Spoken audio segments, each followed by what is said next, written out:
પુત્ર પુત્રાદિક આદિ બધાયનું કલ્યાણ જે શ્રવણ કરે એના થકી થઈ જાય એવો શ્લોક છે. અને ભગવાન પોતે શ્રી કૃષ્ણચંદ્રજીએ કીધું કે આને સેવું. એવું લખ્યું છે કે અડધો શ્લોક તમે બોલશો આ ભાગવતનું તોય તમારું કલ્યાણ થશે. તો આનંદમાં રહે એને જ ભગવાનની પ્રાપ્તિ થાય, એ જ ભગવાનને ઓળખી શકે. જે ઉદ્વેગમાં રહે છે એ ભગવાનને ઓળખી ન શકે.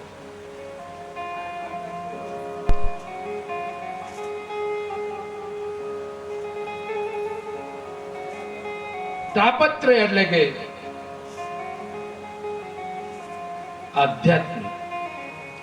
આધ્યાત્મિક વિભાગના આપણા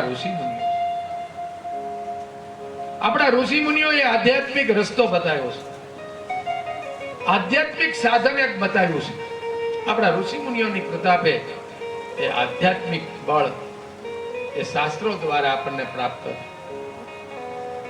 આદિદેવી ઈ વિભાગના માલિક એ દેવતાઓ છે. સૂર્યદેવ, ચંદ્રદેવ, પવનદેવ, વરુણદેવ, આ બધા દેવતાઓ. પણ આધિ ભૌતિક વિભાગના માલિક એ આપણા પિતૃ છે. કોઈ મજૂરી કરવાથી, નકરું બળ કરવાથી, આખો દી સતત કામ કરવાથી તો વૈભવ પ્રાપ્ત ન થાય. એ તો આપણા વડવાઓ, આપણા પૂર્વજોની કૃપા હોય તો ભૌતિક સુખ તમને પ્રાપ્ત થાય. ભૌતિક સુખમાં આ વ્યવહારિક જે સાધનો છે એમની પ્રાપ્તિ.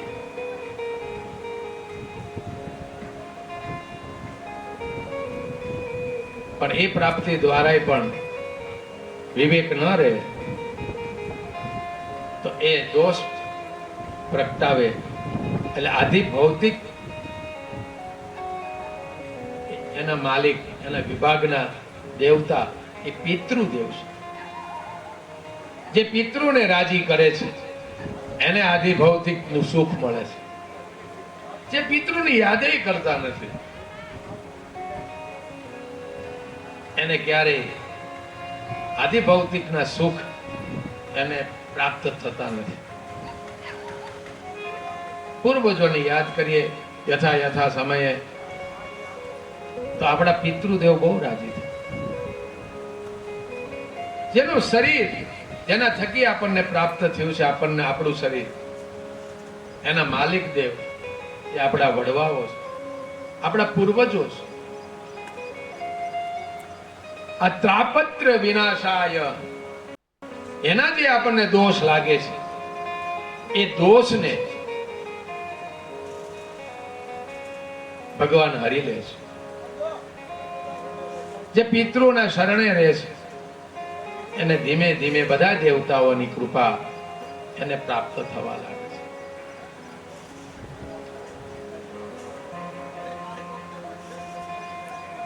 પિતૃ અને આપણી આત્મન કુલદેવી એ બહુ આપણી ચિંતા કરે, બહુ એટલે બહુ. જેમ આપણા ગુરુજી, આપણા જે ગુરુ સ્થાન છે એને પણ ચિંતા થાય, પણ આપણી કુલદેવી અને આપણા પિતૃ એ બહુ આપણી ચિંતા કરે. આપણે ક્યારેક દુઃખી થાય, આપણે જીવ બાળીએ તો પ્રથમ આપણી કુળદેવી અને આપણા પિતૃદેવ નિરાશ થાય. એટલે જીવ નો ક્યારે દુઃખી ન થાવ. તમે જો દુઃખી થશો, તમે જીવ બાળશો તો આત્મા દુભાશે. એ આત્મા એ પરમાત્માનું રૂપ છે, એ પરમાત્મા ને દુઃખ થશે. માટે આપણે રાજી રહેતા શીખીએ. ભગવાન જે પરિસ્થિતિમાં જીવાડે છે કે પ્રભુ તારી કૃપા છે.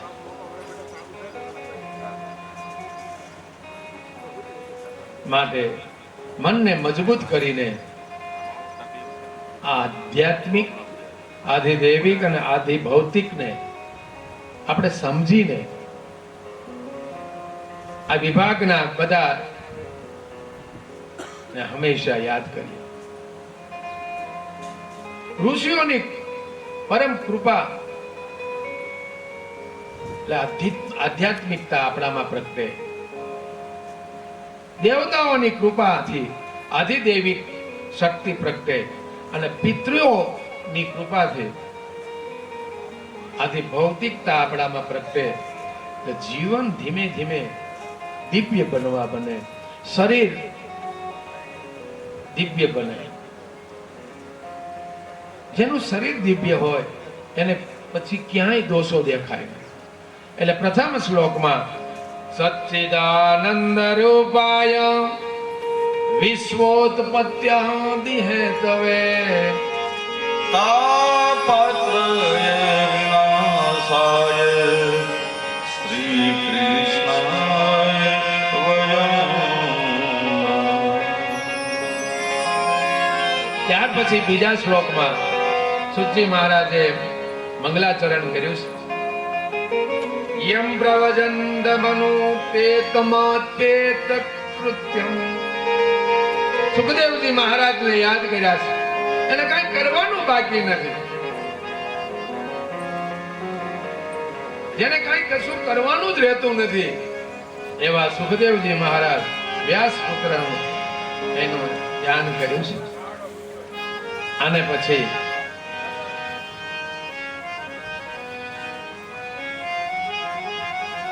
કથામૃત રસા સ્વાદ કુશલમ. આ ભાગવત કથામૃત નું રસાસ્વાદ કરવામાં અત્યંત એવા કુશળ એ સૌનકજી બરાબર નૈમિષારણ્યની અંદર મહા મોટો યજ્ઞ ચાલે છે એમાં પધાર્યા. સુજી મહારાજ મંગલાચરણ કરતા હતા. સુજી મહારાજ નું વર્ણન કર્યું છે. 16 વર્ષના આ સુજી મહારાજ ભાવથી ભગવાનનું ખાલી મંગલાચરણ કર્યું. આ સૌનક સહિત 88,000 ઋષિઓ ત્યાં સ્થિર થયા છે, ઉભા રહી ગયા છે. ઉભા રહીને ભગવાન યાદ કરીને સુજી મહારાજ નું રૂઢ પૂજન કર્યું છે. સુજી મહારાજ ને પૂજન કરીને સુજી મહારાજ ને 1,000 વર્ષની દાઢી છે. આ નાના નો તો કોઈ શ્રોતા 1000 વર્ષની દાઢી, પણ જેને મેળવવું છે એને નાના મોટાનો કોઈ ભેદ નથી. જેને પ્રાપ્ત કરવી છે કોઈ શક્તિ, કોઈ કૃપા મેળવવી છે ત્યાં પોતાપણું છોડવું પડે. સુજી મહારાજને વંદન કરીને કહે છે, અજ્ઞાન દ્વંદ વિધ્વંસ કોટી સૂર્ય સમપ્રભ. હે પ્રભુ, અમારા અજ્ઞાન નું નિવારણ થાય. કોઈ એવો ઉપાય બતાવો અજ્ઞાનતા એ ટળી જાય. કારણ કે તમે બતાવી શકો એમ છો. તમે જ્ઞાન રૂપી, તમે સૂર્ય કોટી સમપ્રભ જ્ઞાન ના રૂપે તમે કરોડો સૂર્યના પ્રકાશે તમે જ્ઞાનથી તેજસ્વી વાન છો. ઘણી વખત આપણે એવા મહાપુરુષને ઓળખી શકતા નથી. નાના મોટા અને જીવ ભાવના કારણે આ નાનું છે, આ મોટું છે, આ સ્ત્રી છે, આ પુરુષ.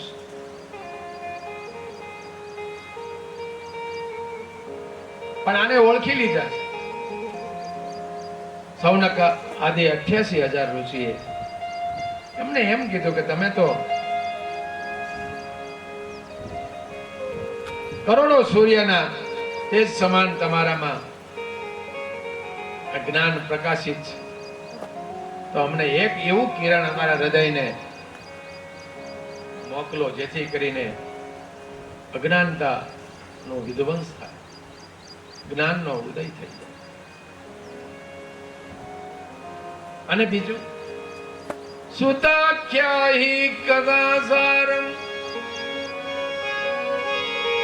કથાનો સાર જે કઈ તમે જાણતા હો એ સાર અમને કહો. કથાઓથી અમે ખૂબ સાંભળ્યું છે, મોટી મોટી કથાઓ મેં બહુ સાંભળી છે, અમારા બધા ઋષિ મુનિઓએ પણ સાંભળી છે, પણ એનો સાર એમને કહી શકે. આપણે પણ બધું સાંભળ્યું છે. પરીક્ષિત રાજાનો જન્મ થાય, પરીક્ષિત રાજાને શાપ થાય અને સુખદેવજી મહારાજ કથા કરે, આપણને ક્યાં ખબર નથી. એમાં ભગવાન કૃષ્ણ ભગવાનનો પ્રાગટ્ય થાય, ભગવાનનો વિવાહ થાય, આદિ બધું ભગવાન આપણે જાણીએ છીએ. છતાં પણ આપણને વારંવાર આ કથા સાંભળવાનું આપણને મન થાય. મૂળ કે આ ગ્રંથ એવો છે, આ પુસ્તક એવું છે એ ક્યારેય ભૂલાય નહીં. કોઈ એવા પુસ્તકો અમુક વર્ષો સુધી એ વિદ્યમાન રહે, પછી ધીમે ધીમે લુપ્ત થઈ જાય. પણ આને 5,000 વર્ષ થયા, આજે પણ એવું ને એવું આ મહાપુરાણ ના રસિકો આપણને જોવા મળે. કોઈ એક શાસ્ત્ર કે એક શ્લોક એક હૃદયમાં અંદર આવી જાય તો આપણું જીવન ધન્ય બને. ઘણા ઘણા પુરુષાર્થ કરવાથી પણ ઘણું પ્રાપ્ત નથી થતું, પણ જો આપણું અંતઃકરણ દિવ્ય બની જાય પછી કાંઈ કરવાનું રહેતું. સુખદેવજી મહારાજ ને કાંઈ કરવાનું રહેતું નથી. એને પણ આ દિવ્ય ભાગવત ના શ્લોક એને ઉભા કર્યા છે. એ ધ્યાનસ્થ હતા.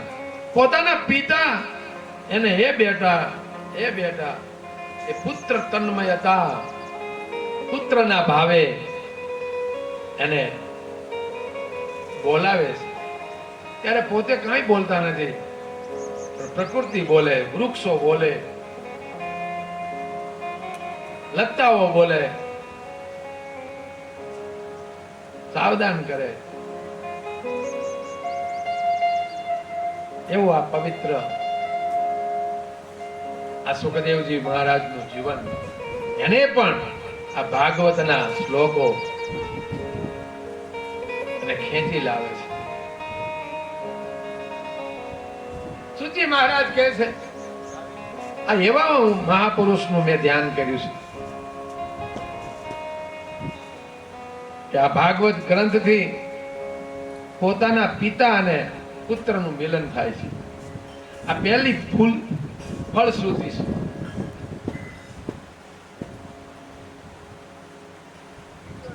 સુખદેવજી મહારાજ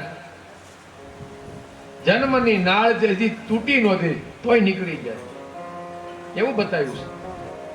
માતાના ગર્ભથી જન્મ થતા જ ચાલતા ચાલતા વનમાં વયા. પણ ભાગવતના શ્લોકથી, ભાગવતના પ્રભાવથી એ ફરી પોતાના પિતાની પાસે આવે છે. અને વ્યાસ ભગવાને એનું સન્માન કર્યું છે, સ્વાગત કર્યું છે, સત્કાર કર્યો છે. એટલે જે પ્રાપ્ત નથી થતું, એ પ્રાપ્ત નથી થયું, એ આ ભાગવતના શરણે આવશે અને ભાગવતના શરણે રહેશે. એને જે પ્રાપ્ત કરવાનું બાકી છે, જેને પ્રાપ્ત થયું નથી અને પ્રાપ્ત કરવાની ઈચ્છા છે, એ તમામ સઘળું આ ભાગવત પ્રાપ્ત કરાવી દેશે. એમાં કોઈ સંશય નહીં રહે.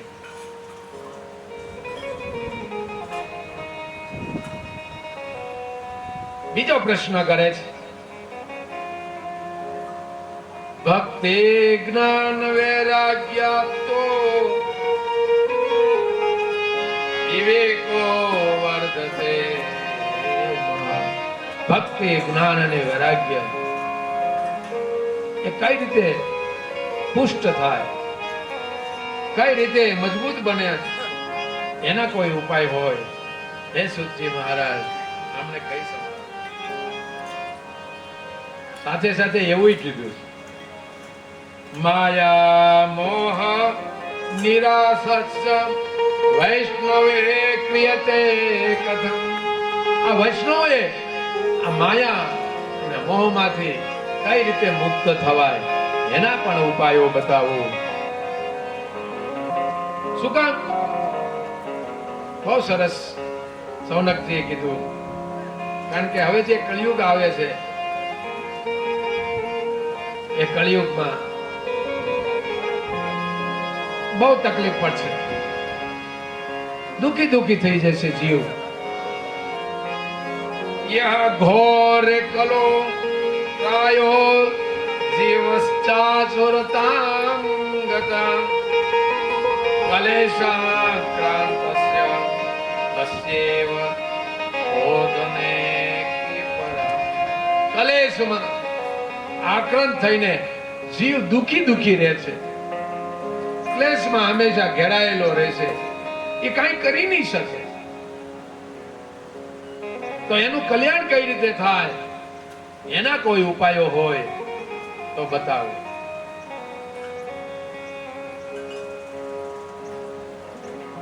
હે સુતજી,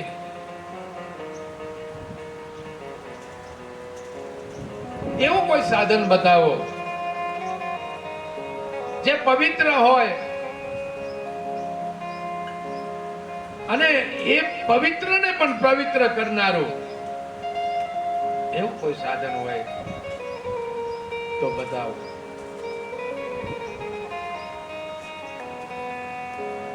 કૃષ્ણ પ્રાપ્તિ કરમ શાશ્વત સાધનમ તત્વાદાગુણમ. પવિત્રમાં પવિત્ર એવું કોઈ સાધન બતાવો કે મને કૃષ્ણની પ્રાપ્તિ થાય. ચિંતામણિ લોક સુખમ સુરુદ્રોહો સ્વર્ગ સંપદમ વયશ્ચિત્ત ગુરુ પ્રીતો વૈકુંઠે યોગી દુર્લભમ. ચિંતામણી પ્રાપ્ત થાય તો જે ચિંતવો, જે ચિંતન કરો હૃદયમાં, એની પ્રાપ્તિ થઈ જાય. તો એ સુખ આપનારી હોય, તમને વૈભવ આપે. કલ્પ વૃક્ષ એ ભણી જાય, કલ્પ વૃક્ષની પ્રાપ્તિ થાય તો સ્વર્ગ મળે.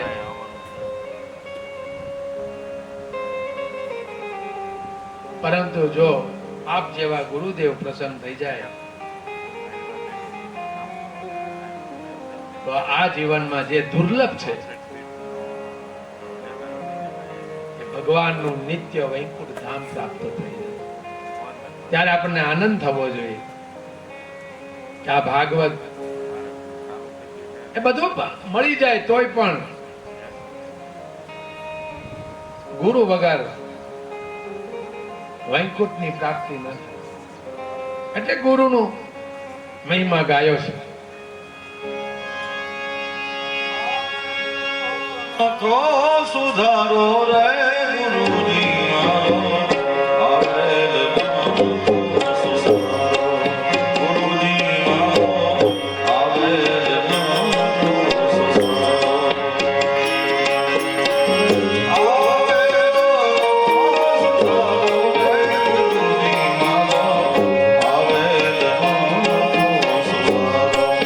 ગુરુજી મારો, આવે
વિશેષ અત્યંત દુઃખ થયું.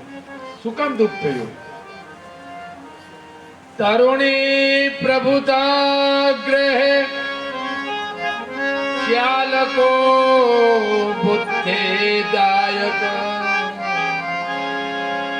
કન્યા વિક્રિયણો લોભા દંપતિના સકલ. ગૃહસ્થાશ્રમ તો લોભો ના અવગુણથી ઘેરાયેલો છે.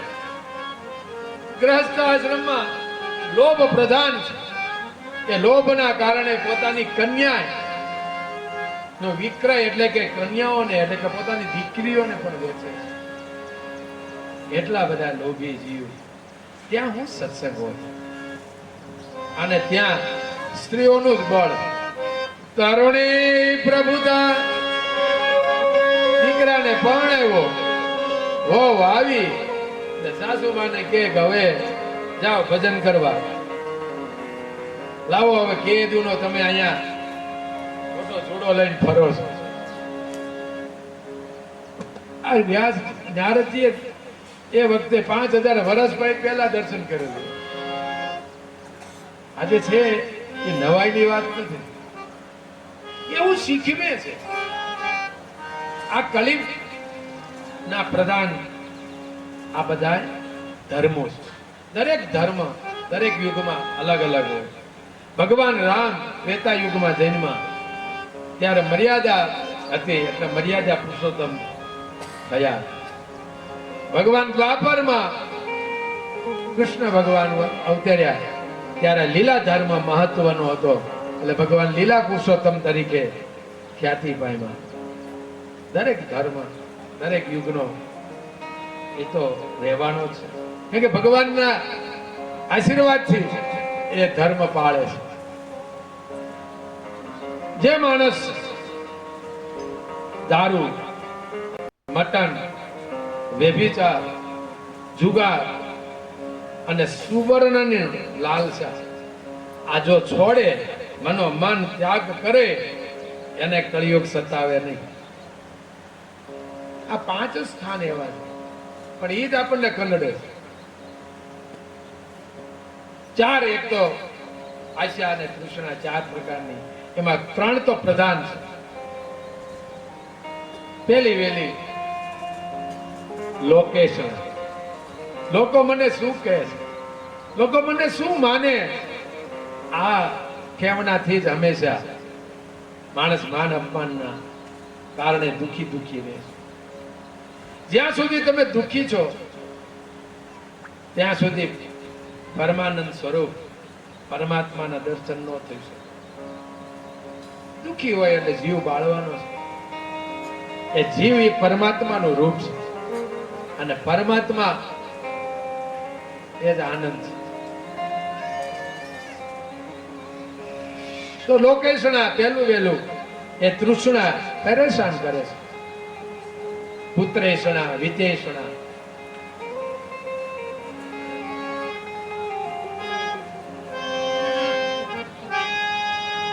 તો ગ્રસ્તાશ્રમમાં પણ મને સત્સંગ જોવા મળ્યો નહીં. એટલે આખરે આ વૃંદાવનમાં હું આવ્યો, ત્યાંય પણ મને એવું આશ્ચર્ય જોવા મળ્યું કે એક તરુણી રુદન કરતી હતી.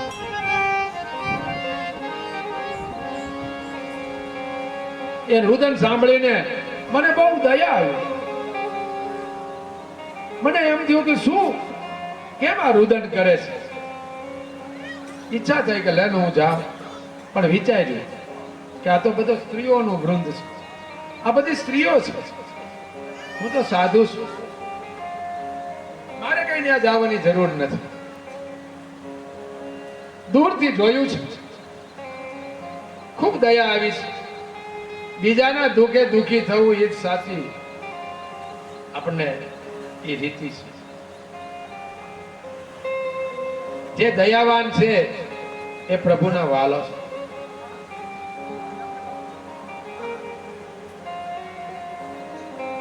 દૂરથી જોયું તો તરુણી રોતી હતી અને બીજી બધી સ્ત્રીઓ કોઈ એને જળ પાતું હતું, કોઈ એને પંખો નાખતું હતું, કોઈ એનું આંસુ લૂછતું હતું. આ જોઈ ખૂબ દયા આવી, પણ સ્ત્રીઓનું આ સમૂહ જોઈ નારદજી કે મને એવું લાગ્યું કે આપણે સ્ત્રીઓની વચ્ચે મારે નથી જોયું. ત્યાં તો એ યુવતી બોલી, બોબો સાધુ ક્ષણમ તિષ્ઠા ચિંતામપી નાશય દર્શનમ તવ લોકસ્ય સર્વથા હરમ બોબો સાધુ. એ ઉભા રહ્યો, એ બાપુ, એ ઉભા રહ્યો. યુવતીનો અવાજ સાંભળી નારદજી કે હું ઉભો છું. આવો આવો, અમારા જે કાંઈ ઉદ્વેગ છે, અમારા જે દુઃખ છે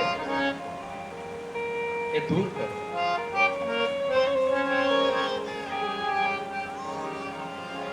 દુઃખ શાંતિર ભવિષ્યતિ.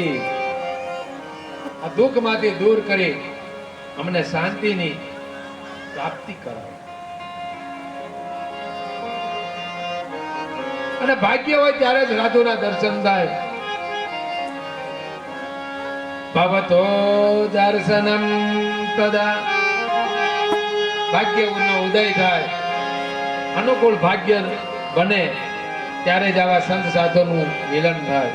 એવું ભક્તિ મહારાણી નારદજીને બોલાવતા બોલાવતા કહે છે. ત્યારે નારદજી નજીક આવીને જોવે છે.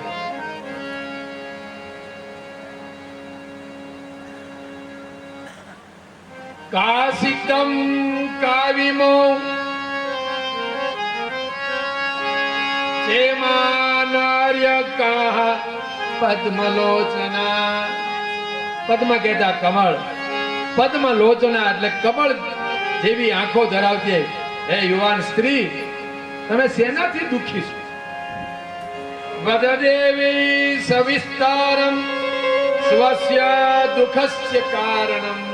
વિસ્તારથી મને કયો, સંભળાવો કે તમારું દુઃખનું કારણ શું છે?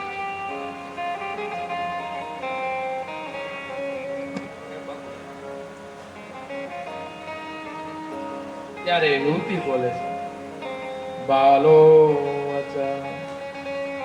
અહમ ભક્તિ રીતિ ખ્યાતા ઇમો મે તનયો મતો જ્ઞાન વૈરાગ્ય નામનો કાલ યોગે જર્જર. હું ભક્તિથી પ્રસિદ્ધ છું, ભક્તિ મહારાણીથી હું ખ્યાતિ પામેલી છું. આ મારા બે પુત્રો જ્ઞાન અને વૈરાગ્ય કાલ યોગે જર્જર. આ કાલની થપાટ લાગી છે. આ કળિયુગના બળને કારણે આ જ્ઞાન અને વૈરાગ્ય વૃત્ત સમાન ગઢા થઈ ગયા. નારદજીને કહે છે,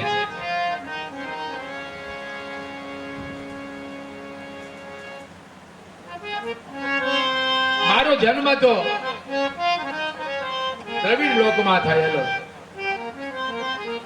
અને કર્ણાટકમાં હું બુદ્ધિ પામી. ઉત્પન્ના દ્રવિડે સાહમ વૃદ્ધે કર્ણાટકે ગતામ અવસ્થિત ચિન મહારાષ્ટ્રે ગુર્જરે જીર્ણતા. ગુજરાતમાં આવી એટલે વૃદ્ધ થઈ ગયો. વૃદ્ધ નો એક અર્થ પ્રૌઢ થાય.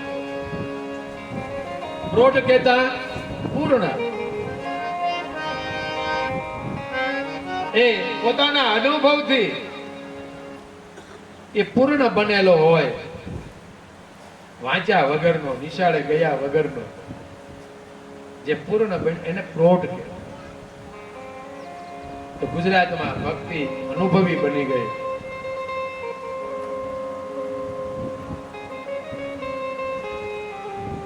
ત્યારે નારદજી કહે જ્ઞાનેનાત્માની પશ્યામિ સર્વન્વત્તમે નગર નિવિષાદસ્ત્વયા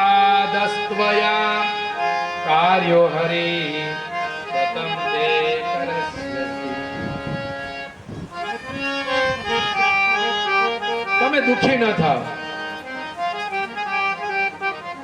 ભગવાનના ચરણ કમળનું ધ્યાન કરો અને હમણાં જ હું જ્ઞાન અને વૈરાગ્ય આ તમારા દીકરાને મોટા કરું છું, યુવાન બનાવું છું તમારા જેવા.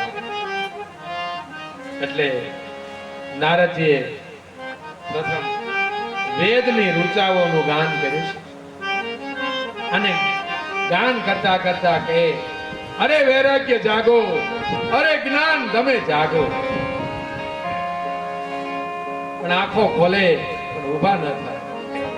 ઉપનિષદો વાંચ્યા, ગીતાના અનેક વખત પાઠ કર્યા, એક વખત નહીં અનેક વખત. પુરાણોનો વાંચી સંભળાવ્યા, શાસ્ત્રોનું ગાન કર્યું, પણ જ્ઞાન વૈરાગ્ય માં કોઈ ફેર ના પડ્યો. અને પછી વિહવળ બન્યા નારદજી. નારદજીને એમ હતું કે હું આટલું બધું મારી પાસે ભાથું છે તો હું આ જ્ઞાન વૈરાગ્યને જગાડીશ, પણ એનેથી જ્ઞાન વૈરાગ્ય જાગ્યા નહીં. ખૂબ જ દુઃખી થયા. દુઃખી થતા તરત ભગવાને આકાશવાણીથી કીધું મત ચિંતા, તમે ચિંતા ના કરો, જાઓ કોઈ સત્કર્મ કરો. એ સત્કર્મના બળે તમને જે કંઈ તમે સંકલ્પ કર્યો છે ભક્તિ મહારાણી માટે, આ જ્ઞાન વૈરાગ્યને જગાડવા માટે, એ સંકલ્પ આ સત્કર્મથી સિદ્ધ થશે. અને પછી એવું પણ કીધું કે જાઓ એ સત્કર્મ કેવો અને એ સત્કર્મ ક્યાં કરવો, ક્યારે કરવો, એ બધું તમને સંતો મહંતો કઈ સંભળાવશે. અને નારદજી ભક્તિ મહારાણીને કહી કે ભાઈ તમે સદાય તમે ચિંતા માંથી મુક્ત થજો અને સદા હંમેશા ભગવાનના ચરણ કમલનું ધ્યાન કરીને ભગવાનનું ભજન કરજો. હું તમારો આ જ્ઞાન વૈરાગ્યને બેઠા કરવાનો ઉપાય શોધ્યા વગર હું આવીશ. અને હું સત્કર્મ કયું અને સત્કર્મ રૂપ કેવું હોય, સત્કર્મ ક્યાં કરવું, એવા બધા સંશયો સાથે મને તમે બધા યાદ આવ્યા. એટલે બદ્રી વિશાલામાં હું આવ્યો છું. આ બદ્રી વિશાલામાં આવતા જ તમે મને પ્રશ્ન કર્યો તમે દુઃખી કેમ છો, કેમ દુઃખ ન થાય. અને ત્યારે સનકાદિક ઋષિએ કીધું ઇતિ નારદ નિર્ણિતં, તમારો જે આ નિર્ણય છે એમના જ્ઞાન અને વૈરાગ્યને પુષ્ટ બનાવવાનો,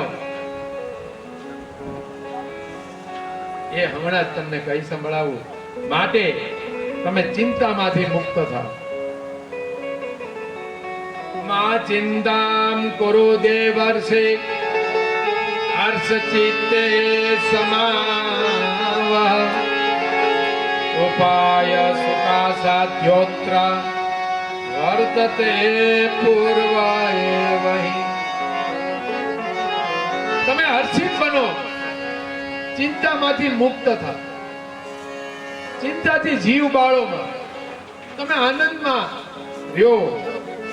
હમણાં એનો ઉકેલ તમને બતાવું છું.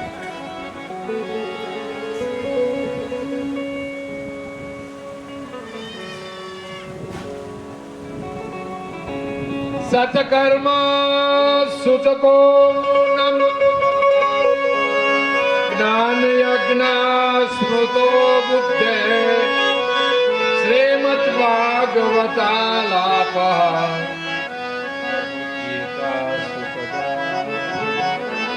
આ બીજું કોઈ સત્કર્મ નહીં. એ જે સત્કર્મ તમને કીધું એ ભાગવતી કથા, શ્રીમદ ભાગવતાલાપ, જે ભાગવતી કથા એ જ સાચું એ સત્કર્મ. જાઓ તમે કથાનું આયોજન કરો. તો નારદજી કહે કે ભાઈ ક્યાં કરવું, એ તો કયો, કોઈ સ્થળ તો બતાવો. ત્યારે બદ્રી વિશાલામાં સનકાદિક ઋષિ કે અહીંયા તો કરાય નહીં, અહીંયા કોઈ નહીં આવે. આટલું બધું પર્વત યાત્રા ચડીને યાત્રા કરીને અહીંયા સાંભળવા આવે એવું કોઈ નથી. એટલે ત્યારે પણ એવા શ્રોતાઓની ચિંતા ત્યારે રહેતી.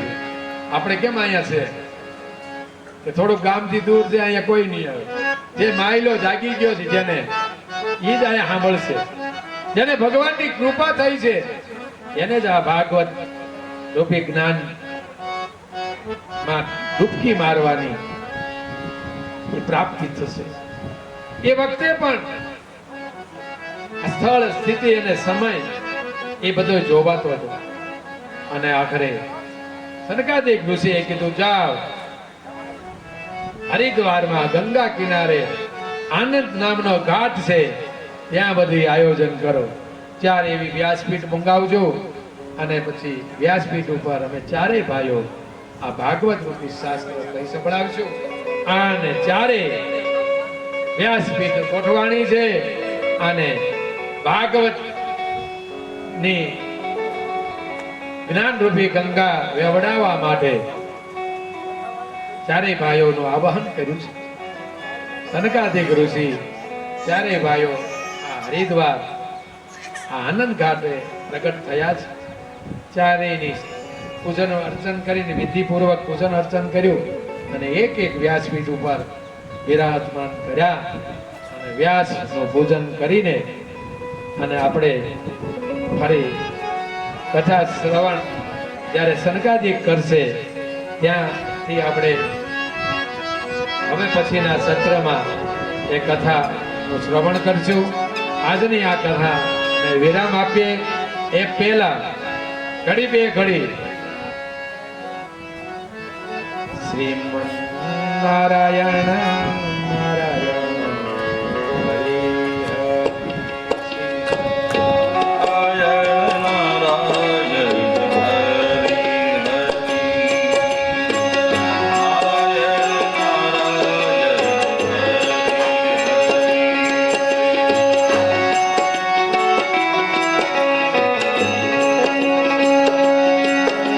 હરિ લીલા સબસે ન્યારી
હાલો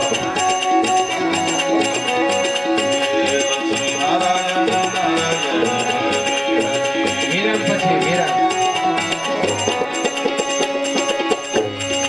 ઓમ નમો નારાયણ ઓમ નમો નારાયણ ઓમ નમો નારાયણ નારાયણ નારાયણ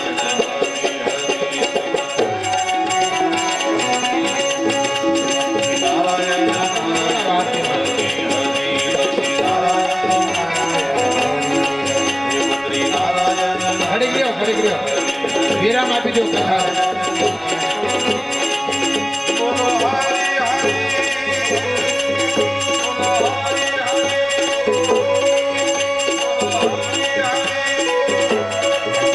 બોલો હરિ બોલો હરે રામ હરે રામ રામ રામ હરે હરે હરે કૃષ્ણ કૃષ્ણ કૃષ્ણ હરે હરે હરે રામ હરે રામ રામ રામ હરે હરે ભક્તિ મહારાણીને પ્રગટ કરવા અને જ્ઞાન અને વૈરાગ્યને પુષ્ટ કરવા માટે આ નારદજીએ યત્ન આચર્યો છે.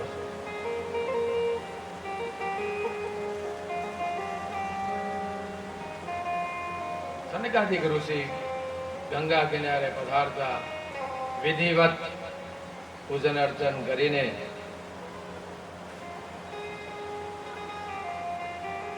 વ્યાસપીઠ ઉપર બિરાજમાન થયા તો તરત થોડી જ વારમાં વાયુ વેગે બધે ખબર પહોંચી ગયા છે. આ કથાનું આયોજન થયું છે અને એ કથાના વક્તા સનકાદિક ઋષિ જેવા મહાન એવા તપસ્વી 5 વર્ષના ક્યારે 6 વર્ષના થયા જ. બ્રહ્માજીએ પ્રથમ આ શરીર પ્રગટ કર્યું હોય તો સનકાદિક ઋષિઓનું કર્યું છે. આ સૃષ્ટિ રચવા માટે બ્રહ્માજીએ એને પ્રગટ કર્યા,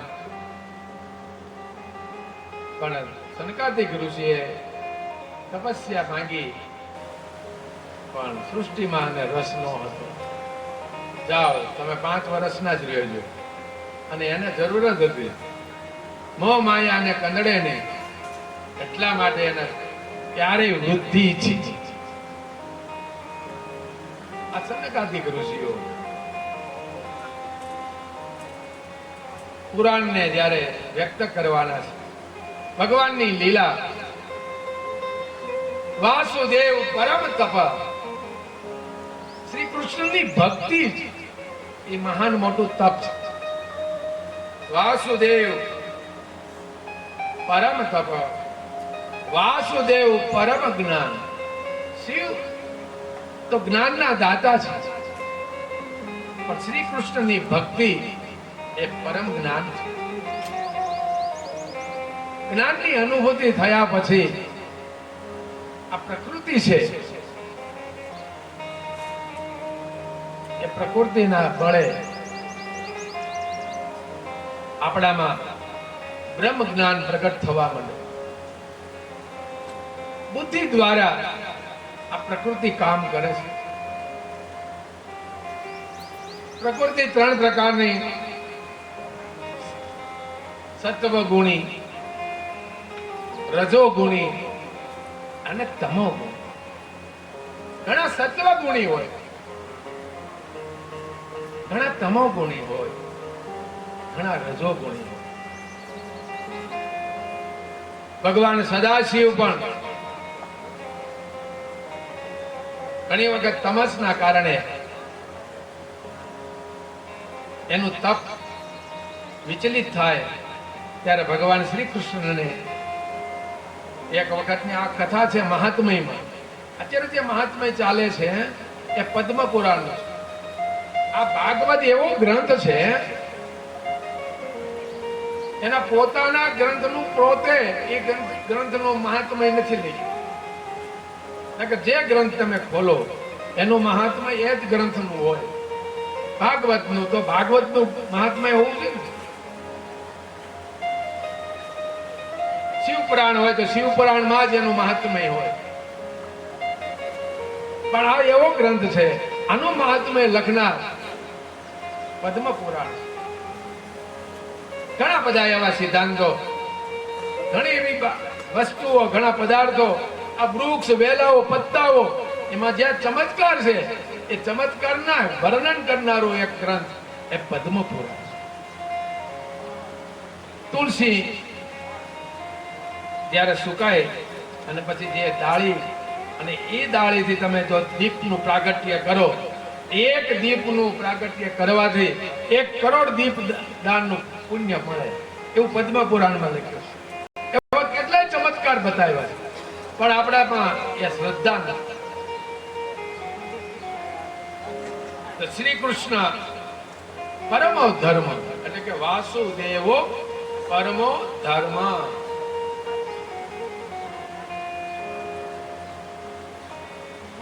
આ પ્રકૃતિ છે, એ બુદ્ધિ મન સાથે જોડેલી છે.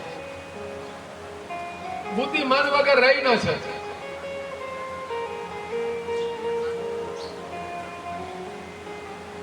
મન અને બુદ્ધિને જ્યારે ભળવા મળે, એનું દાંપત્ય જીવન. મન રાજા છે, બુદ્ધિ એની પત્ની છે. એક ગ્રસ્તાશ્રમ જો યોગ્ય હાલે તો આપણા બધા કાર્યો સફળ થાય. મન તો કે હાલો કથામાં જાવું છે, પણ બુદ્ધિ કે હવે ત્યાં કેટલો બધો તાપ છે, આ ગરમી થશે, આદિ કેટલા એવા સંશયો કરે. એટલે મન બિચારું શું કરે? એટલે બુદ્ધિ અને મન એક થાય તો જ કાંઈક સાર્થક થાય. આ બુદ્ધિને મન એક કરવા માટેનું આ સાધન છે. આજે સનકાદિક ઋષિઓ વ્યાસપીઠ ઉપર બિરાજમાન થતા અનેક ઋષિઓ ત્યાં પ્રખ્યાત છે.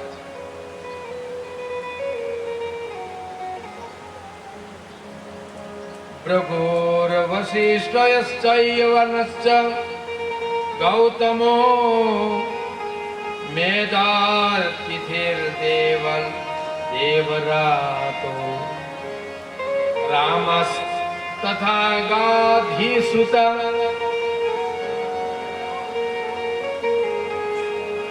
માર્કુંડ પુત્રા ત્રિજ પીપલાદ. ભૃગુ ઋષિ, વસિષ્ઠ, ચૈવન, ગૌતમ, મેધાતિથિ, આ દેવલ, દેવરાજ, પરશુરામ, વિશ્વામિત્ર, માર્કંડ ઋષિ, દત્તાત્રેય, પીપલાદ, યોગેશ્વર, વ્યાસ અને પરાશર. વ્યાસના બાપા પરાશર મુનિ, સાયાશોક, જાજલી, જુહનો વગેરે બધા જ મુખ્ય મુનિજનો પોતપોતાના પુત્રો, પત્નીઓ, શિષ્યો અને સેવક સમુદાય સાથે પ્રેમપૂર્વક આ કથા સ્થળે પધાર્યા. સાહેબ, આ ગ્રંથનો મહિમા જુઓ. જ્યાં આ ગ્રંથનું પારાયણ થાય ત્યારે અવશ્ય આ બધા ઋષિઓ આવે. આપણે તર્પણ શું કામ કરીએ? ઋષિ તર્પણ, દેવ તર્પણ, મનુષ્ય તર્પણ, આ શું કામ? આ કથા સાંભળો તો બધાય તર્પણ થઈ જાય.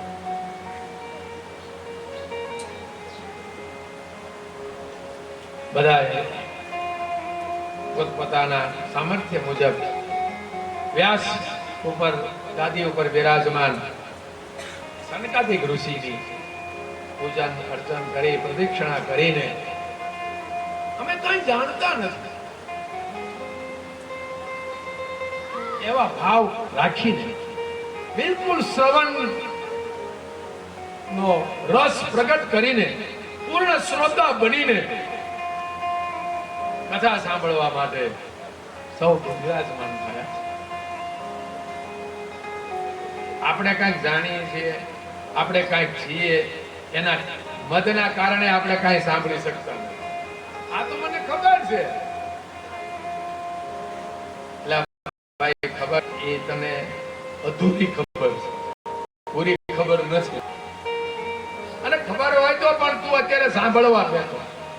સાંભળ, પણ જીવને સાંભળવું જ ગમતું નથી. આ નવધા ભક્તિમાં પ્રથમ શ્રવણ ભક્તિનો મહિમા ગાયો છે.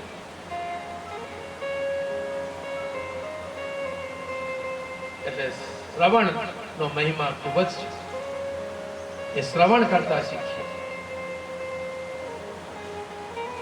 જ્યાં ભગવાન ગુણ હોય એને સાંભળી ચિત્ત દઈને ભાવુક બનીને રસિક બનીને આપણે સાંભળીએ. સનકાદિક ઋષિએ કથાનો આરંભ કર્યો છે, મંગલાચરણ કર્યું છે.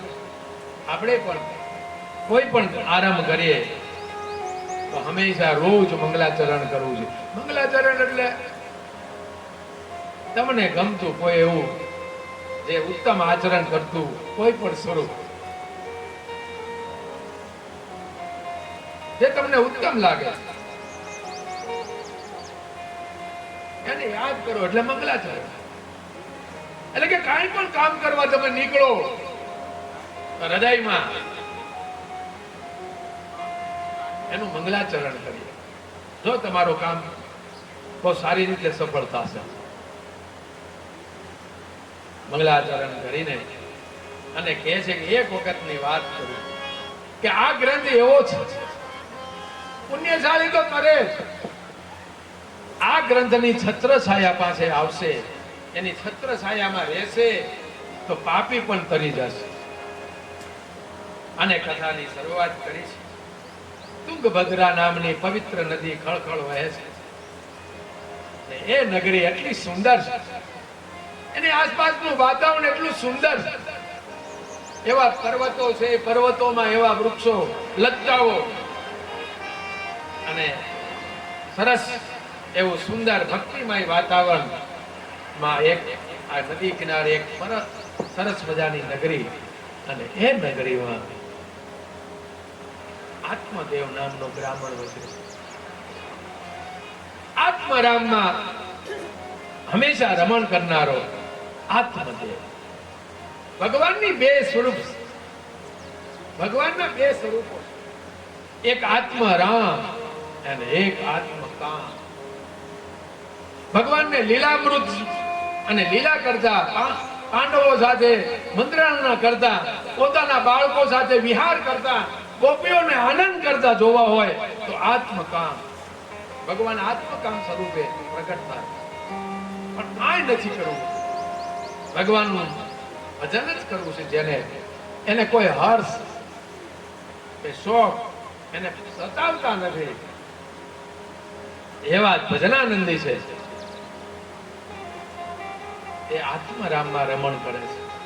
ભગવાનની વ્યવહારિક લીલા એટલે આત્મકામ, ભગવાનની નિત્ય લીલા એટલે આત્મરામ.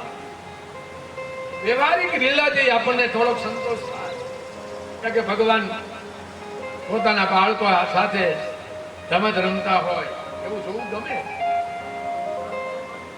પણ આખરે તો નિત્ય લીલા સુધી જ્યાં સુધી પહોંચીએ નહીં ત્યાં સુધી ભગવાનના પૂર્ણ દર્શન થઈ શકે.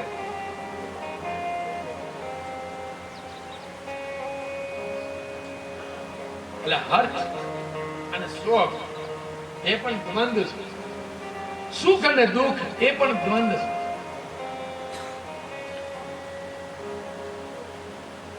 એટલે આત્મરામમાં રમણ કરનારા એવા આત્મદેવ બહુ સંતોષથી જીવન જીવે છે. ગામમાં નગર એવું હતું સુખી અને સંપન્ન. જે ગામમાં બધા સુખી સંપન્ન હોય તો એના ગોરે પણ સુખી સંપન્ન જ હોય. પહેલાના જમાનામાં અમને પણ યાદ છે, બ્રાહ્મણના ઘરે કોઈ પ્રસંગ હોય એ બ્રાહ્મણ દેવતાને ખબર જ ન હોય કે પ્રસંગ કઈ રીતે ઉકેલે. બધું એ ગામના બધા માણસો ભેગા થઈ અને રંગે સંગે બધા પ્રસંગો ઉકેલા. જાન ક્યારે જમીન વહી જાય અને ક્યારેક જાન લઈને ક્યારે જવાનું થાય એ બ્રાહ્મણ દેવતા ભોળા બિચારાને એને કાંઈ કામ નહીં. સમય બદલાનો છે. આમાં કીધું છે બિચારા ઉદર એટલે કે પેટ ભરવા સિવાય બીજું કાંઈ એનો પૂછતું જ નથી. બીજાનું કલ્યાણ ક્યાંથી કરે? પોતાનું પેટે માંડ ભરાય છે. પણ હવે એવું નથી. આ કોરોના પછી થોડુંક બત્તી ફરી બુદ્ધિમાં વિવેક આવ્યો છે. બુદ્ધિને ખબર પડી વયું જવા આવ્યો ડબકી વગાડતા વયું જવાય અને આપણે આમે કેટલાય વૈયા છે. એટલે માણસને ખ્યાલ આવી ગયો છે. બુદ્ધુ બહુ હેરાન કરતી હોય તો હવે બુદ્ધિને પણ હવે સમજાવવા માંડ્યા છીએ આપણે. પરાયણ ધર્મ પરાયણ થયા છે. ધર્મ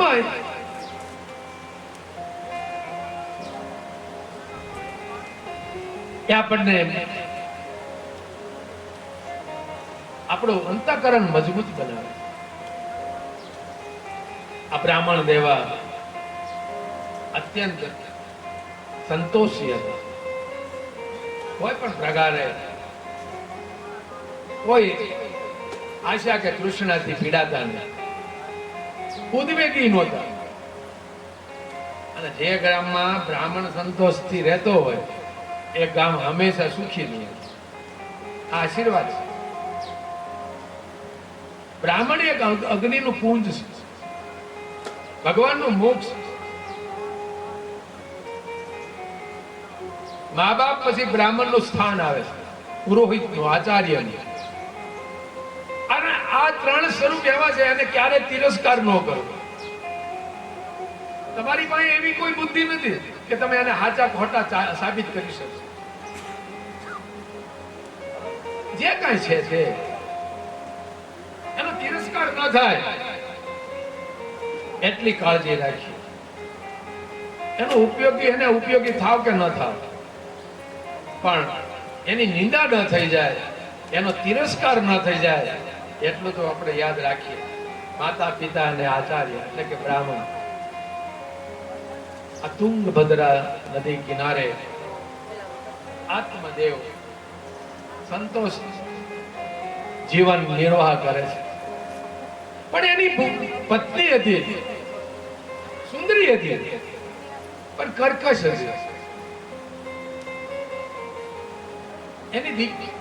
એની પત્ની કારણે ક્યારેક ઘણી વખત ઉદ્વેગ એના ઘરે પ્રગટ થતો. એનું કારણ હતું કે એની ઘરે સંતાન નહોતું.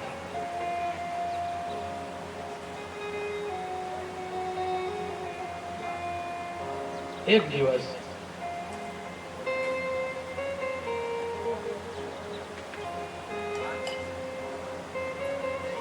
આત્મદેવની પાસે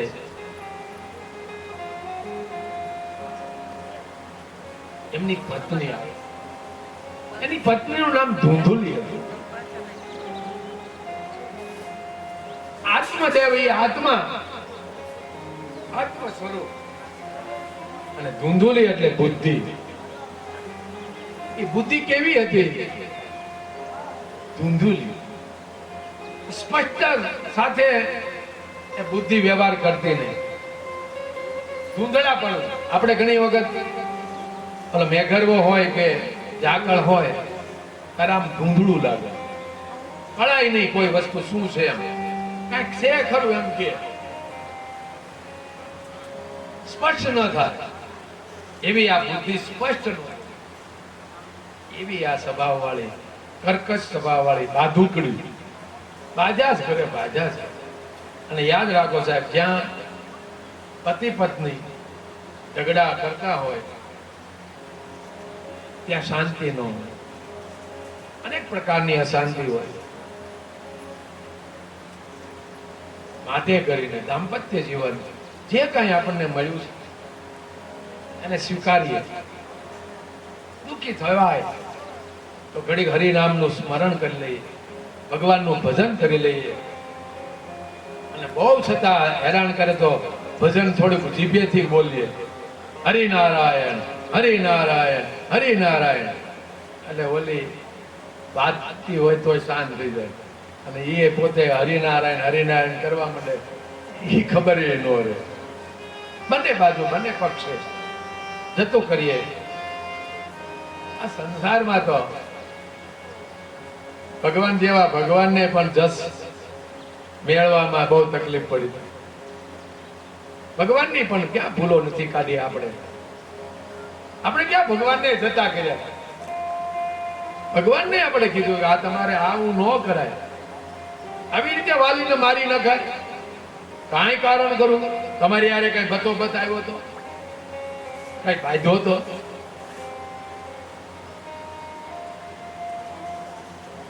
ઘણા કાલી નાગને માર્યો તો કાલી નાગ પોતે કહે છે કે અરે ભગવાન તમે મને મારવા આવ્યા? કે ના ભાઈ હું તને મારીશ નહીં. તો તું અહીંથી વયો જા. તો કે શું કામ? કે તું એટલું બધું ઝેર હોકર કે ઉપરથી પશુ પક્ષી નીકળે પસાર થાય તો એ મરી જાય છે. પણ કે એ ઝેર મેં થોડું બનાવ્યું. આ મેં મારા પોતે બળે થોડું હું મારે ઝેર બીનું છે. ભગવાન તમારા બળે તમે મને ઝેર આપ્યું, એમાં તમે મને કેમ દંડ આપી શકો? ત્યારે ભગવાનને પણ ઉભા રાખી દીધા હતા, દપાડે નિશબ્દ બનાવી દીધા. કેમ? જસ અબજસ થી ઘેરાયેલું આ ધરા વિસ્તાર છે. એમાં ક્યારેય આપણે સાચા છે, તમે ખોટા છો, અને તમે સાચા છો, એ બધું ભૂલી જવાય. એક ને એક વાત ક્યારેક સત્ય હોય અને એક ને એક વાત ક્યારેક અસત્ય પણ હોય છે.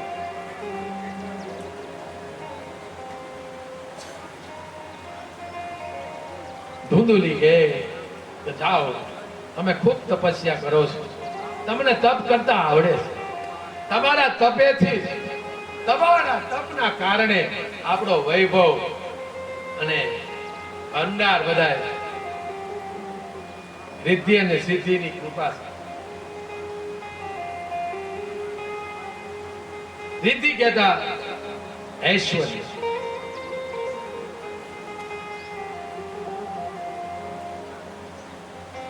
સમૃદ્ધિ એટલે રિદ્ધિ, સિદ્ધિ એટલે પ્રાપ્તિ. આ બંને તમારા તપના કારણે આપણને પ્રાપ્ત છે. અને જેવું જેવું નહીં, નવનિધિ સાથે. નવનિધિ એટલે કુબેરના 9 પ્રકારના ભંડાર. શિવ પુરાણમાં વિશેષ એ 9 ભંડારનું વર્ણન છે. 9 પ્રકારના ભંડારો આપણા ઘરે પ્રગટ છે.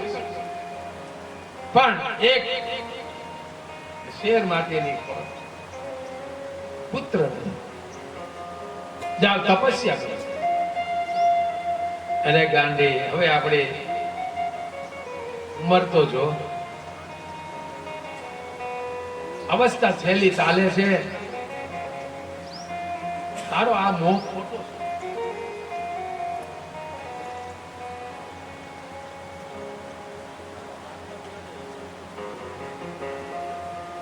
એટલે ધૂંધુલી કહેવાથી આત્મદેવને પણ ઈચ્છા જ હતી કે આ બધું આ ભંડાર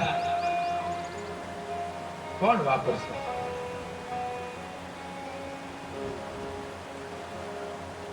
આપણે આ ભૂમિકા બાંધે છે.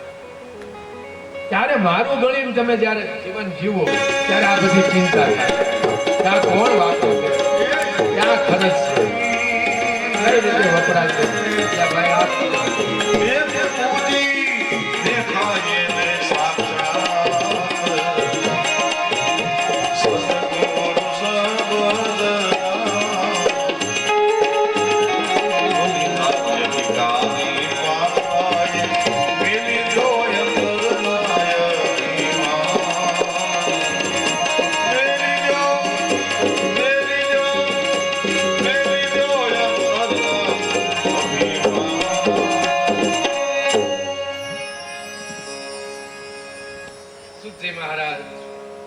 પ્રસન્ન થયા છે. તમારો પ્રશ્ન લોક કલ્યાણ સાથે જોડાયેલો છે.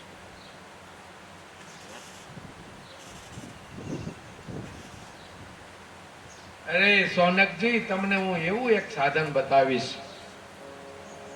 એવા બધા સિદ્ધાંતોના નિષ્કર્ષ રૂપ, સાર રૂપ એ શાસ્ત્ર તમને કઈ સંભળાવીશ. સર્વ સિદ્ધાંત નિષ્પન્નમ સંસાર ભય નાશનમ. સંસારમાં મોટામાં મોટો કોઈ ભય હોય તો આવાગમનનો છે. આ મોટામાં મોટો ભય એમાંથી મુક્ત કરી દઈશ એવી હું કથા તમને કહીશ.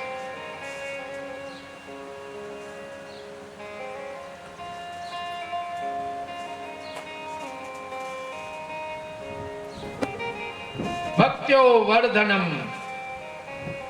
તમારી ભક્તિના પૂર ઉભા થશે.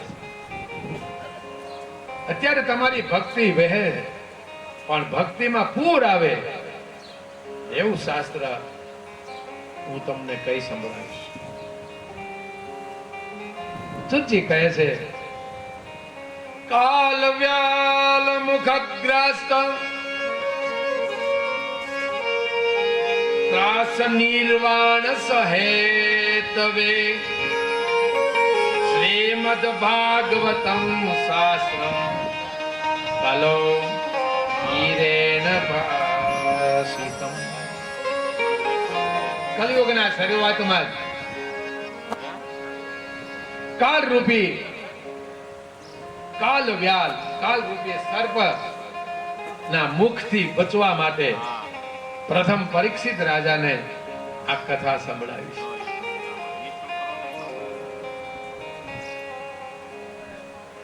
પરીક્ષિત રાજાને જ્યારે કથા સંભળાવવા બેઠા સુખદેવજી મહારાજ સુધા કુંભ લઈને પ્રગટ થયા. સુધા કહેતા અમૃતનો કુંભ લઈને દેવતાઓ આવી ગયા.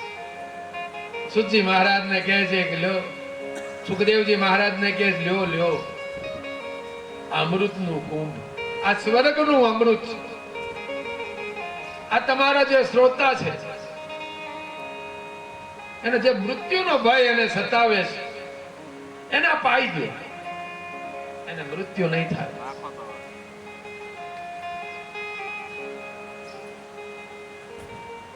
સુધા કુંભ ગૃહિત્વેવ દેવાસ તત્ર સમાગમ.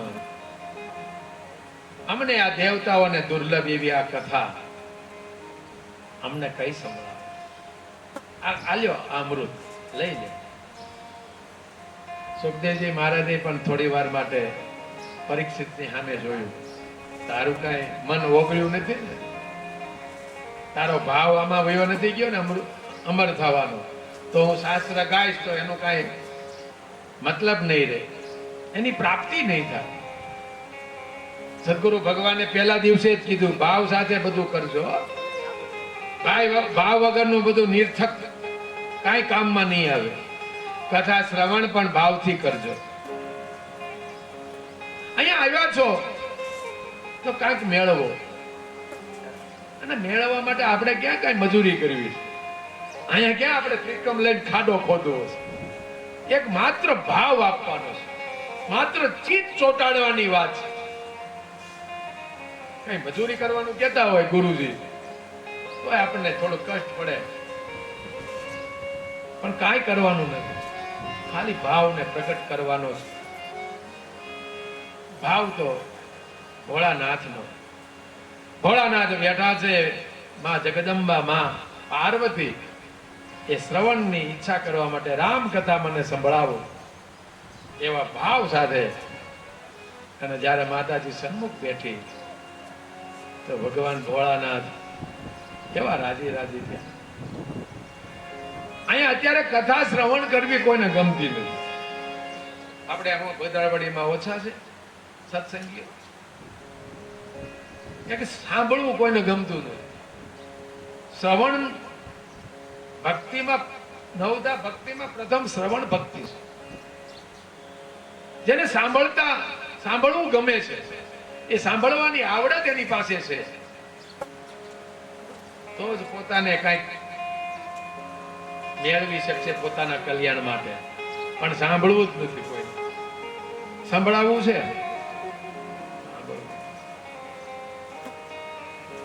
સુતજી મહારાજ કહે છે, એ વખતે સુખદેવજી મહારાજ પરીક્ષિતને કહે છે, કોઈ લાલસા હોય અમર થવાની તો પી લે, તો મારે આ મહેનત ન કરવી. પરીક્ષિત મહારાજ કહે, અરે અરે પ્રભુ, મૌન થઈને ઈશારાથી ના પાડે, મારે કાંઈ જોતું. ત્યારે સુખદેવજી મહારાજને આ દેવતાઓ ઉપર ખૂબ જ ખીચ ચડી. સુખદેવજી મહારાજ વિરક્ત હોવા છતાં આજે થોડાક ક્રોધિત થયા છે. ગુરુજીને તમે જ્યારે કોઈ પોતાના સ્વાર્થ ખાતર ગુરુજીને કહે, આપણા પોતાના કામ માટે કોઈ મુશ્કેલીમાં તમે એને માધ્યમ બનાવો, ત્યારે ગુરુજી ખીજાય. અને ત્યારે દેવતાઓને કીધું, અરે ઠગી આવો, અમને છેતરવા આવ્યા છો?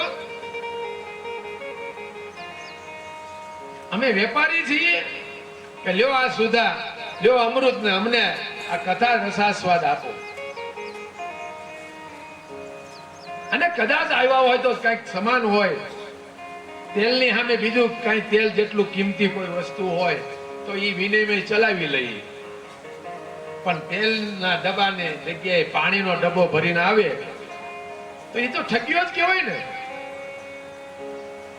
એટલે સુખદેવજી મહારાજ કે, કવ સુધા કવ કથા લોકે કવ કાચ કવ મણી મહાન. આ તમારી સુધા રૂપી આ સ્વર્ગની જે સુધા, સ્વર્ગનું જે અમૃત છે એ કાચ સમાન છે. આ ભગવાનની કથા અમૃત એ તો મણી છે, એ મણી સમાન છે. અને ક્યાં કાચ અને ક્યાં મણી, એ બેયને તમે કઈ રીતે સરખાવી શકો? અમને છેતરવા આવ્યા છો? તમે કાચ રૂપી આ સ્વર્ગનું અમૃત કુંભ લઈને આવ્યા છો, અને આ મણી રૂપી આ ભાગવત કથામૃત લેવા આવ્યા છો. ક્યારે શક્ય ન બને?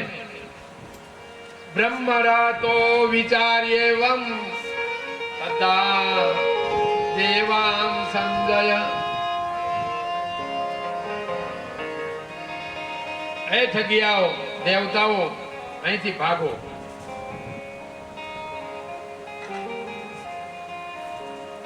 અમૃત કુંભને પણ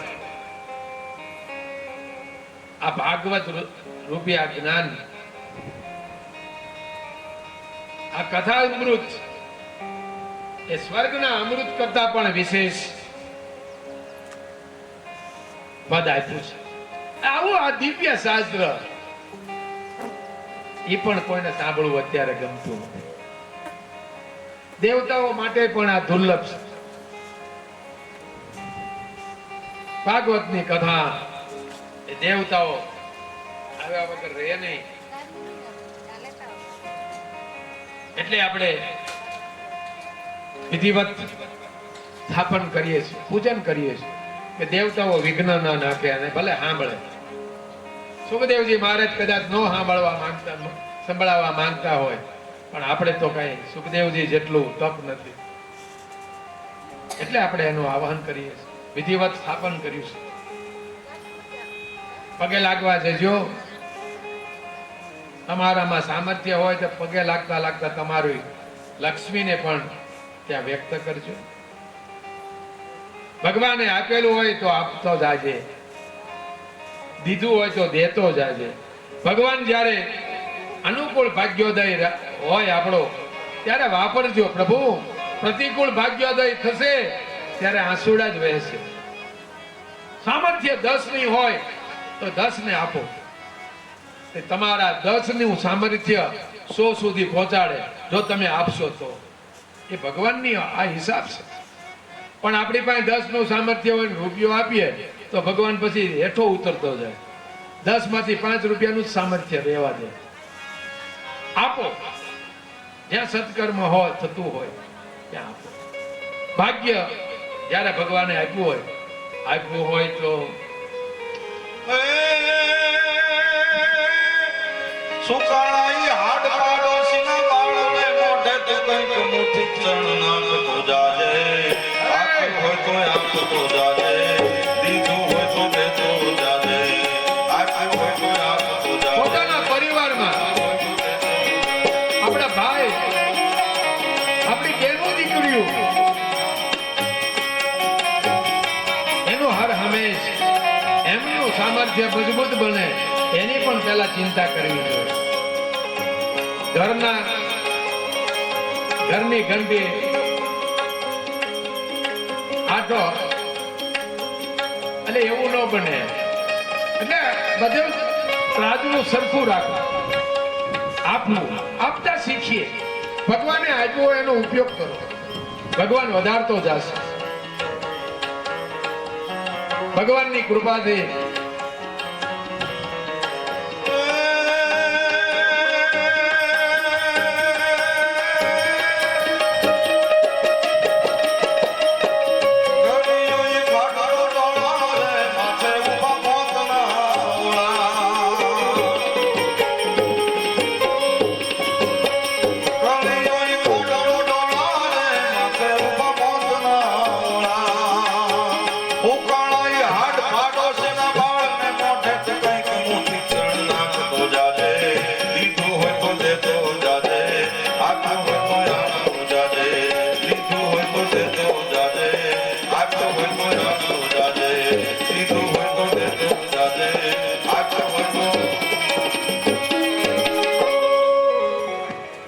સુજી કહે છે એ વખતે દેવતાઓને હાકી કાઢ્યા છે. શ્રીમદ ભાગવતી વાર્તા સુરાણામ અપી દુર્લભા. સુર કહેતા દેવતા, આ દેવતાઓને પણ દુર્લભ એવી આ શ્રીમદ ભાગવત કથામૃત છે. એ સમયે બ્રહ્માજીને પણ વિસ્મય થયું કે આ ભાગવત રૂપી આ ગ્રંથ એવો કેવો કે પરીક્ષિતને મોક્ષ થઈ ગયો 7 દિવસમાં. એવું શું છે આ શાસ્ત્રમાં? આ બ્રહ્માજીને સંશય થયો. બોલો, નકર બ્રહ્માજી જ આના મૂળ રચયિતા છે. ભગવાન વિષ્ણુ નારાયણે બ્રહ્માજીએ ને સંભળાવ્યું અને બ્રહ્માજીએ નારદજીને સંભળાવ્યું અને નારદજીએ 6 શ્લોકમાં વેદ વ્યાસને સંભળાવ્યું અને વેદ વ્યાસે સુખદેવજીને સંભળાવ્યું અને સુખદેવજીએ આ પરીક્ષિતને સંભળાવ્યું. આ પરંપરા છે. આ સીધે સીધું પ્રગટ નથી થયું. તોય પણ બ્રહ્માજીને આજ વિસ્મય થયો કે આજે શાસ્ત્ર આટલું બધું દુર્લભ કે 7 જ દિવસમાં વૈકુંઠની પ્રાપ્તિ કરાવી નાખે. લાવો એ ગ્રંથને અહીંયા લાવો. એ સત્ય લોકમાં એ ત્રાજવું મંગાવ્યું છે.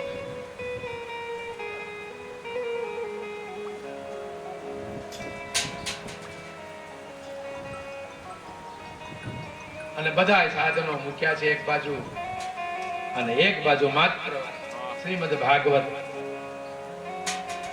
મૂકવામાં આવ્યું છે.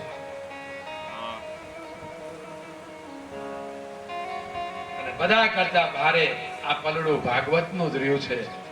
એટલે બ્રહ્માજીએ પણ ભાગવતના ખૂબ જ ગુણ ગાઈને અને વિસ્મય પામ્યા હતા.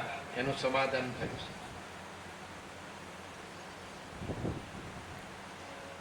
અને સુતજી મહારાજ કથાને આગળ વધારતા કહે છે એક દિવસ નારદજીને સત્સંગનો ભાવ થયો.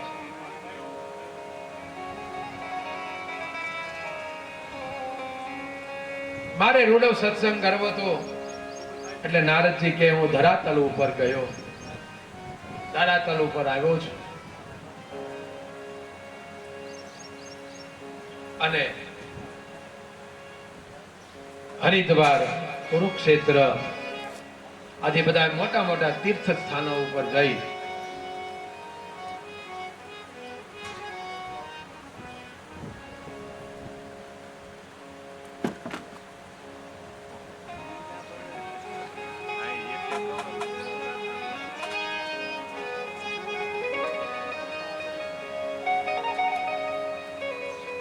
નારદજી ખૂબ જ દુઃખી થયા અને આજે બદ્રી વિશાલામાં સત્સંગ માટે પહોંચ્યા છે. બદ્રી વિશાલામાં સંગાતિક ચારે ભાઈઓ નિત્ય સત્સંગ કરે. આજે તો નારદજીનું દર્શન થતા ખૂબ જ હૃદયમાં એક આનંદનો પ્રવાહ વ્યતીત થયો છે. જ્યારે આપણને યોગ્ય કોઈ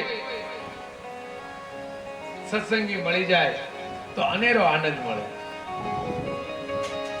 નારદજીને જોઈ સનકાદિક ઋષિ ગદગદિત થયા છે.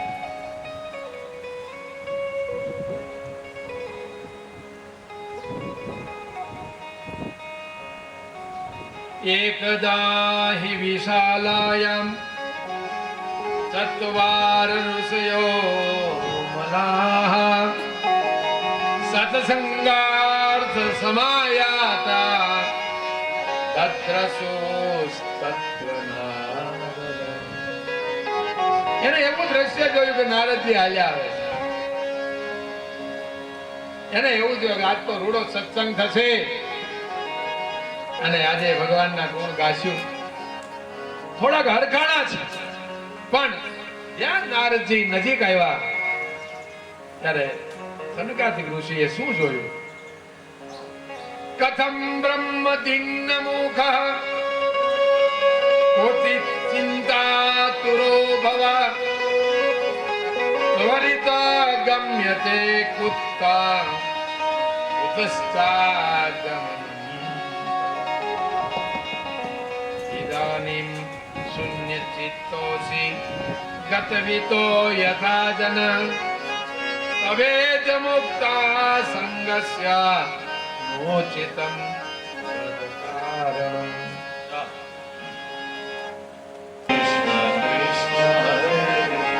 પવન તનય સંગત હરણમ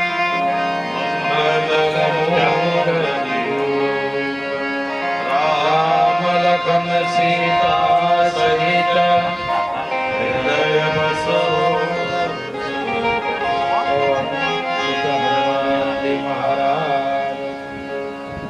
કથા નો વિરામ.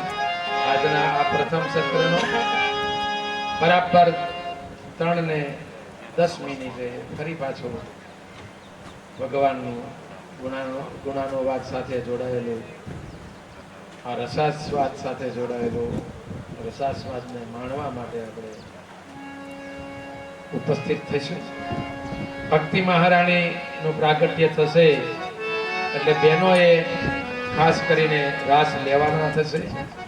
કારણ કે કથામાં ભક્તિ જ્યારે પ્રગટે તો રાસ પણ પ્રગટે.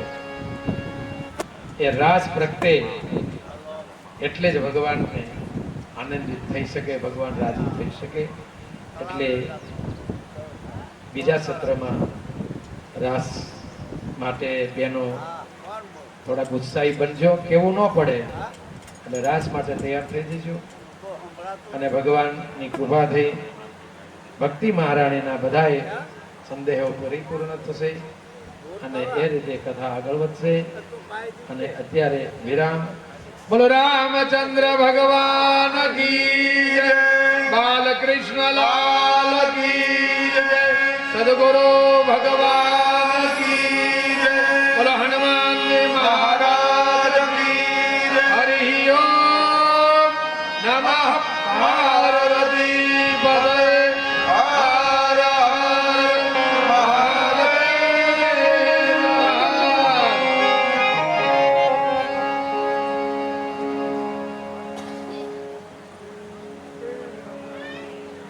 આવો બીજા જોડાવો જેમ બાપુ કેવો એ આવે બધાય જોડાવો. તમે આવો ભલે એ આવે.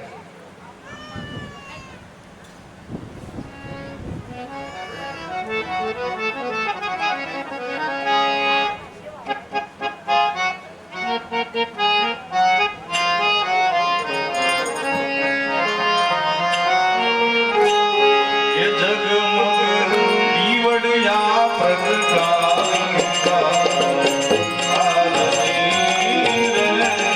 જગમગ દીવડિયા પ્રગટાવી ઉતારો આરતી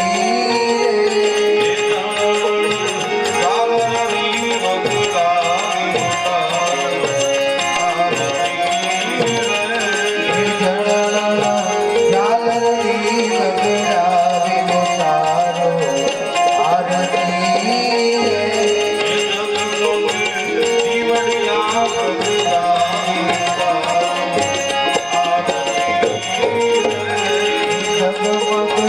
દીવડિયા પ્રગટાવી ઉતારો આરતી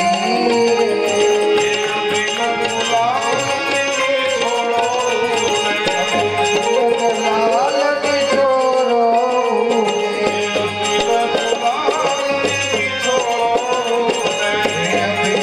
લાલની છોરો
એક બાપુ થોડોક ધર્મ લાભ આપે તો સાવધાન થઈને સાંભળજો.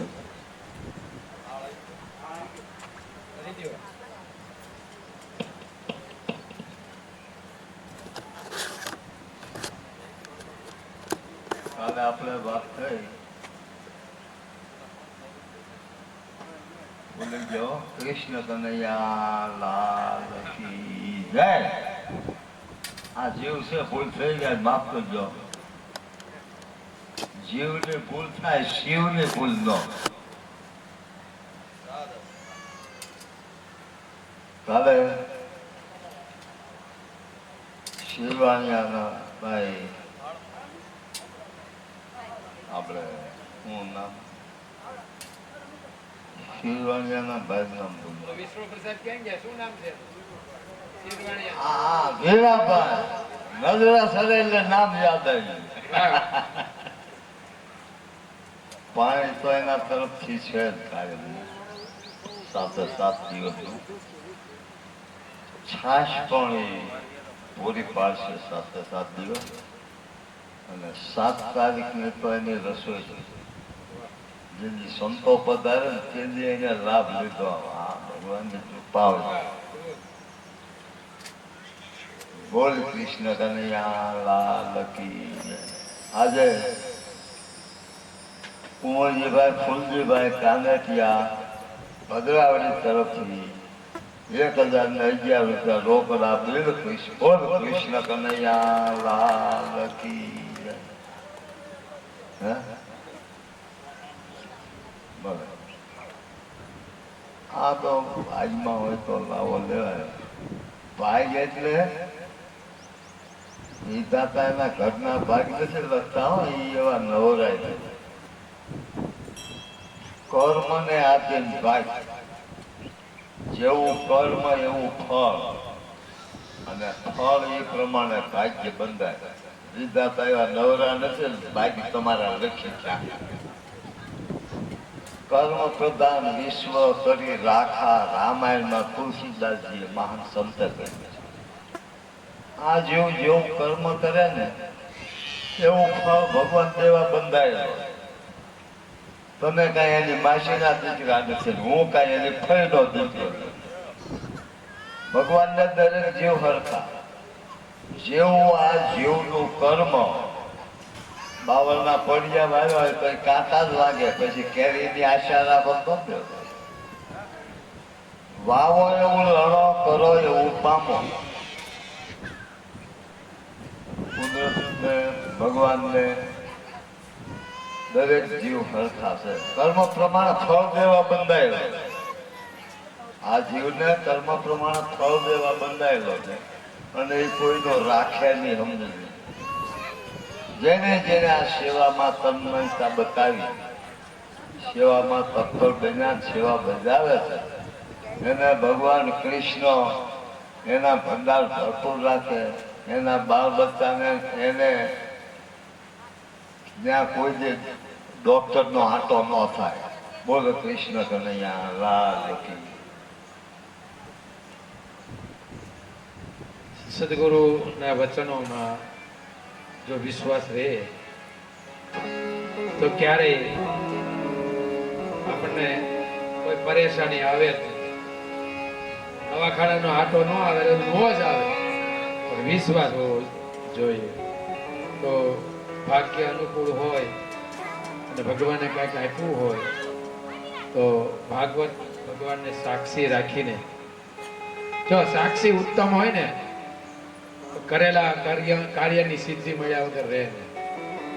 સાક્ષી ઉત્તમ રાખો તો ભાગવતની સાક્ષી છે અને એને સાક્ષી રાખીને આ સત્કર્મમાં તન મન ધનથી તમારા મનુષ્યના ઋણમાંથી મુક્ત થજો. યહ પડે હનુમાન ચાલીસા ઓય સિદ્ધિ સાખી ગૌરીશા. હનુમાન ચાલીસા પાઠ કરશો અવશ્ય સિદ્ધિ મળશે. અને એના હું સાક્ષી કોને રાખું છું? ગૌરીશા. ગૌરી કહેતા માં પાર્વતી, ઈશ કહેતા ઈશ્વર ભગવાન મહાદેવ. એટલે જે કાંઈ કર્મ કરીએ એના સાક્ષી ઉત્તમ હોય તો એ કર્મનું ફળ મળ્યા વગર રહે જ નહીં. એટલે તન મન ધનથી મનુષ્ય ઋણમાંથી મુક્ત થજો અને ભાગવત ને સાંભળવા માટે થોડાક રસિક બનજો, તન્મય બનજો. બોલો દ્વારિકાધીશ કી જય. ઠાકોરજી થાળી લઈ ગયા